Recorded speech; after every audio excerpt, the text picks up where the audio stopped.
Hey guys, in this video I'm going to talk about another concept which is basically scalar multiplication with vectors. So when we say we already talked about scalars, we already talked about what are vectors. So now if we have a vector, let's say we have this vector, let's say we have 2 into 1 vector which is 4 comma 6, and we have a scalar which is, let's say, 9, right? This is our vector and this is our scalar. Now when we multiply these two, scalar and this vector, so and the interesting thing about this is whenever you multiply any vector with scalar, whenever you multiply any vector with scalar, it will keep its dimension. So if it is a 2 into 1 dimension, whenever it is multiplied by a scalar, it will keep its dimension as 2 into 1 only. So how we will multiply, the scalar with a vector? We'll multiply the scalar with every element, each element of a vector separately, like 9 into 4. So 9 into 4 is 36, and 9 into 6 is 54,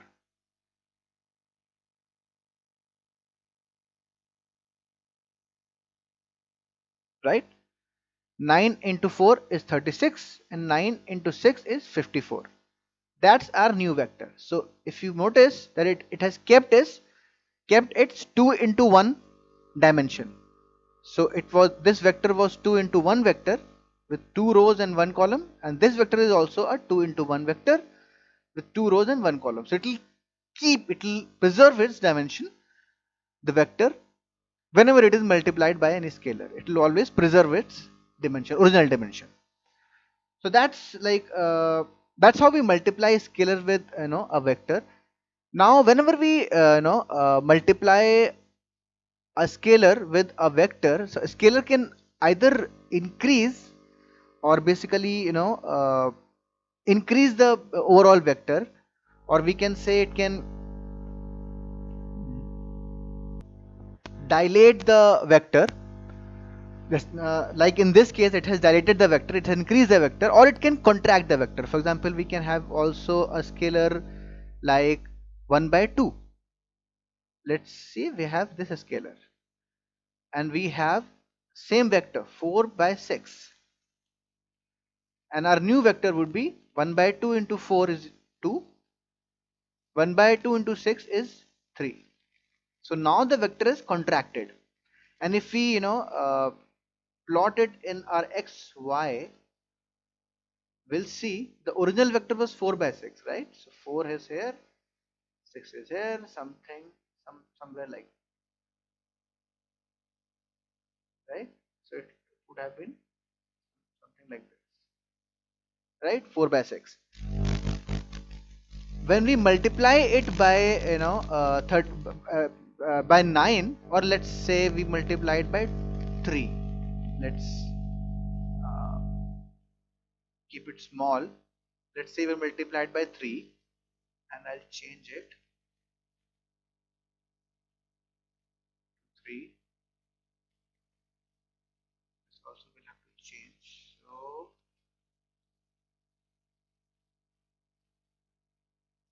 3 and 3 4 are 12, and 3 6 are 18. So our second vector, which was dilated, became, maybe I can plot it here only. Let's say 12 and like 18. Don't go by the actual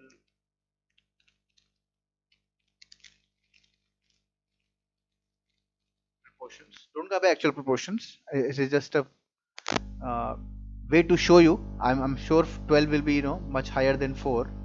I know that. So maybe I'll just reduce it. Why not to reduce it? Let's say 4 is here. Let's say 6 is here. Why not I can do this? And let's again delete this line. another one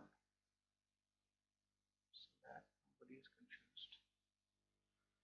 So now we have a new line here. So original line was here, this one was the original line. This one is the dilated line. And then we have 2 comma 3. 2 will be somewhere half of, right, this. And 3 will be half of this, somewhere like this. So it will come somewhere here. This is the contracted line. I'll maybe make it in red. So my this line would be a contracted line, the contracted one. So basically this line is reduced. This is the original line. This one is the original line. And this line is reduced when it is multiplied by 1 by 2 because it became 2 by 3. But this line increased or dilated when it is multiplied by 3. So it became 12 by 18. So this line dilated to this line. This line increased to this line when it was multiplied by 3. But this same line contracted to this line when it was multiplied by half. So that's like how a scalar can actually contract or dilate a vector by multiplication. Then we can also have a scalar as 0, and if we have scalar as 0, I'll probably delete all this stuff so that you're not confused. So I'll just remove all this stuff.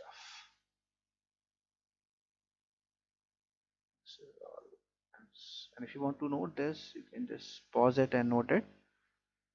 And so now if we have a vector, some vector which is basically,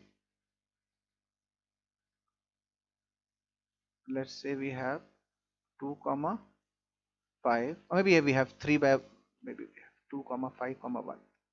That's a 3-dimensional vector now, and length scalar is 0, vector is this, and when we multiply it, everything becomes 0, and this is a,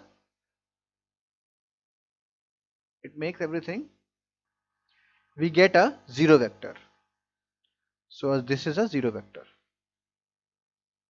So when we do addition, the 0 vector is like, 0 scale especially is very important because it is basically, you can say, identity vector for, while adding, while addition, in the process of addition. But when we multiply it, the vector becomes 0. When we multiply the vector with a scalar which is 0, this becomes a 0 vector.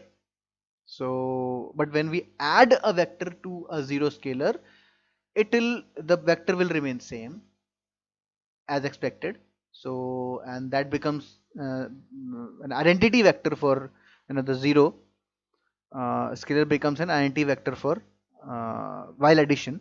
But in multiplication, basically when we multiply 0 with this vector, when we multiply 0 scalar with this vector, we get a 0 vector with all constituents as 0, because we multiply 0 with every single element of vector, and we get 0 as every element of this resultant vector, which becomes a 0 vector. So I think I'll stop this video as of now. In the next video, I'll discuss about a multiplication with a negative scalar, a multiplication of a vector with a negative scalar. So thank you as of now.